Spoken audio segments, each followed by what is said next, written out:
அஸ்ஸலாமு அலைக்கும் வரஹ்மத்துல்லாஹி வபரகாத்துஹு.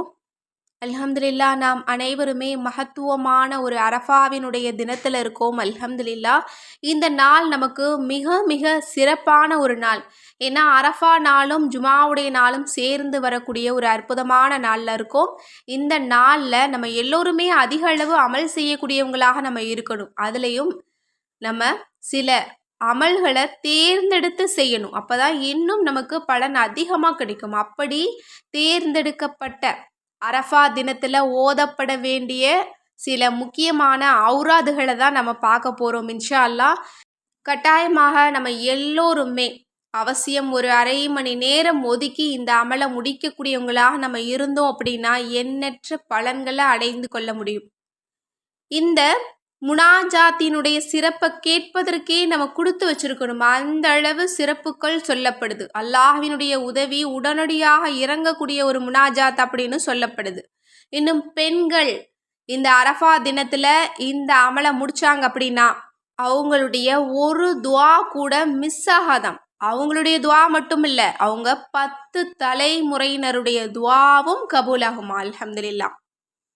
இன்னும் ஒரு பெண் தன்னுடைய குடும்பத்துக்காகவும் தன்னுடைய பிள்ளைகளுக்காகவும் ஒரு துவாவை இந்த நாளில் கேட்குறாங்க அப்படின்னா கண்டிப்பாக அது 10 தலைமுறையினருக்கும் கேட்பதை போல சிறப்புகளை அல்லாஹ் கொடுப்பானாம். எனவே பெண்கள் எல்லோருமே இந்த அரஃபா தினத்தில் இந்த முனாஜாத்தை ஓதி உங்களுக்காகவும் உங்களுடைய குடும்பத்திற்காகவும் நீங்கள் துவாக்களை அதிகமாக கேளுங்க. இன்ஷா அல்லாஹ் அது உங்களுக்கு மட்டுமல்ல, உங்களுடைய பல தலைமுறையினரையும் போய் சேரும். இப்போது எண்ணற்ற பலன்களை கொடுக்கக்கூடிய அந்த முனாஜாத் என்ன அப்படிங்கிறத பார்க்கலாம். அரபி தெரியாதவங்களுக்காக நான் தமிழில் போட்டு ஃபஸ்ட்டு கமெண்ட்டில் நான் லிங்க் கொடுக்குறேன். இன்ஷா அல்லாஹ் எல்லோருமே பார்த்து ஓத முயற்சி பண்ணுங்கள். ஏன்னா இது மிக மிக முக்கியமான ஒரு முனாஜாத். இதற்கு எண்ணற்ற சிறப்புகளை அல்லாஹ் தர்றேன் அப்படின்னு சொல்கிறான். ரொம்ப ஈஸியான ஒரு அமல் தான். இப்போது அந்த அமல் என்ன அப்படிங்கிறத நம்ம பார்க்கலாம்.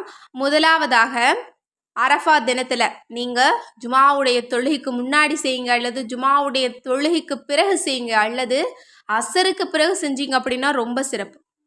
ஒழு செஞ்சுட்டு கிபிலாவை முன்னோக்கி உட்கார்ந்து லா இலாஹ இல்லல்லாஹ் வஹ்தஹு லா ஷரீக லஹு லஹுல் முல்கு வலஹுல் ஹம்து வஹுவ அலா குல்லி ஷைஇன் கதீர் அப்படிங்கிற திருக்களிமாவை நீங்கள் 100 முறை ஓதுங்க. ஏன்னா இந்த களிமா தான் இன்றைக்கு ரொம்ப ஸ்பெஷல். அரஃபா தினத்தில் ஓத வேண்டிய மிக முக்கியமான திக்ரு களிமாவே இதுதான். அதனால் இந்த களிமாவை நீங்கள் 100 முறை ஓதிக்கோங்க. அதற்கு பிறகு குல் ஹுவல்லாஹு அஹத், இது மட்டும்தான். சூறாவை நம்ம ஓத போகிறது கிடையாது. இந்த வார்த்தைகளை மட்டும்தான் நம்ம ஓத போகிறோம். குல் ஹுவல்லாஹு அஹத் அப்படிங்கிறத 100 முறை ஓதிக்கோங்க.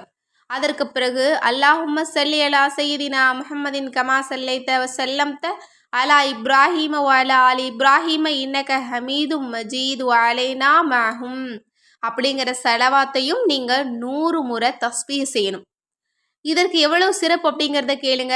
மேற்கூறப்பட்டவை அரஃபாவுடைய நாளில் கிபுலாவை முன்னோக்கி இருந்து ஒருவன் ஓதினால் அல்லாஹ் தஆலா தன்னுடைய மலக்குகளை அழைத்து இவனுடைய கூலி என்ன தெரியுமா, இவனுடைய விஷயத்தில் இவனுக்கு நான் மன்றாட்டம் ஷஃபாத்தை கொடுத்து விட்டேன்.